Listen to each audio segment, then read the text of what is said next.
ولې ځینې نجونې او هلکان له واده کولو څخه ویره لري؟ داسې ډېرې نجونې او هلکان شته چې له واده کولو څخه ویره لري. دا ویره ځینې لاملونه لري چې د ارواپوهنې استاد شرف الدین اعظمي دلته داسې راپه ګوته کړي دي. لومړی، ډېر له دې امله ډارېږي ځکه چې د نورو نابریالي ودونه یې لیدلي دي. دوهم، ځکه چې د ګډ ژوند لپاره چمتوالی نه لري. دریم، خپله په وړتیاو باور نه لري. ځینې دا فکر کوي چې هیڅ هم نسم کولی.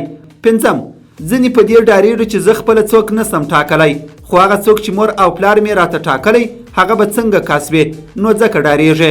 پنځم، دوی فکر کوي چې خپل د راتلونکي ملګري سره به همغږي نه وي.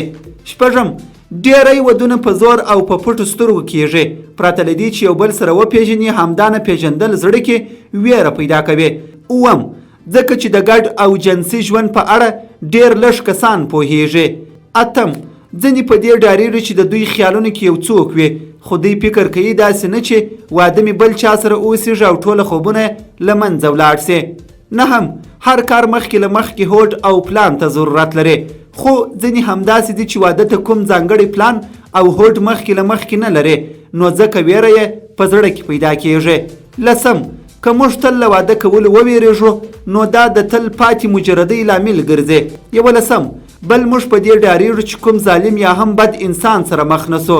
12، او تر ټولو لوی لامل اقتصادي وضعیت دی. د ډېرو کورنیو اقتصادي وضع ښه نه وي، نو ځکه واده کولو لپاره زړه نه ښه کوي.